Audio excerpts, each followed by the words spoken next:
Hello, this is Killican, and by far the most obnoxious thing about the political left wing is their obsessive insistence that they are the voice of the grand sweeping majority.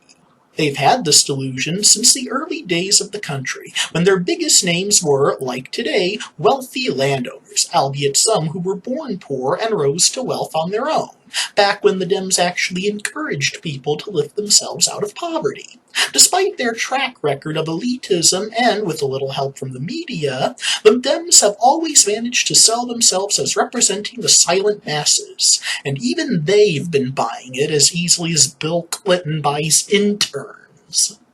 That said, mere observation will show, as always, they completely overestimate themselves, their significance, and their influence. Don't believe me? Just look up the box office intake of Democrat-owned Hollywood's woke feature films of the past several months.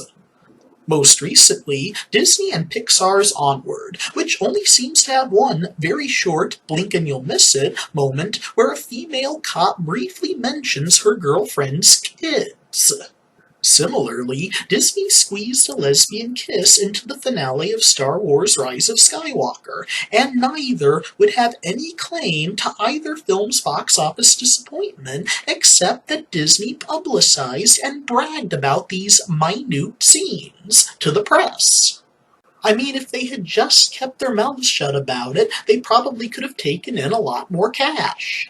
Girl power action flicks like Birds of Prey and Charlie's Angels might have done better if the filmmakers hadn't boasted how anti-male both were, and how they were doing this to put men in their place. Plus, both films are careful not to have any male characters you don't want to kick in the teeth.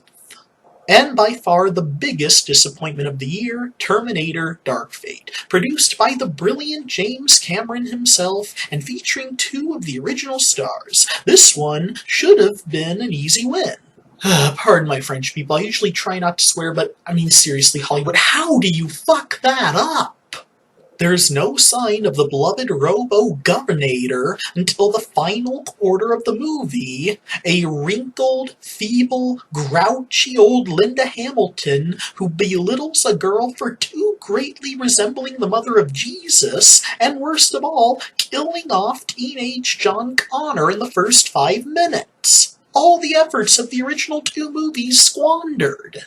And to add insult to injury, Connor's replacement as future leader is an uninteresting, uninspired teenage girl who lacks one drop of John's wit, personality, and charisma. Just pray to God you can root for her, because she is in fact a female minority, and we wouldn't want the thought police to delete your YouTube account, now would we? You would think the rabid Bolsheviks of Beverly Hills would know better by now, especially after the flop of their Girl Power Ghostbusters reboot of 2016, which replaced fun, interesting, well-written male characters in comedy with bland, obnoxious, poorly written female characters and disgusting jokes about farting, queefing, and other assorted bodily fluids. And after the aforementioned shit shows went the way of the dodo, rather than accepting that they didn't please the audience, the filmmakers lashed out at the fans, insulting and berating them for not spending their hard-earned cash on a mediocre product that no one could relate to. 'Cause, screaming and throwing a tantrum at your audience is really gonna sell tickets. Has anyone watching this ever heard the phrase, "the customer is always right"? No? Good. Neither has Hollywood. Sorry, Dems, but you just can't argue with the box office. The truth is, you're really just not the grand, sweeping, terrifying, overwhelming horde you've always thought you are. Thanks for watching, everyone. Please like and share. Feel free to comment. Don't forget to subscribe. And peace out.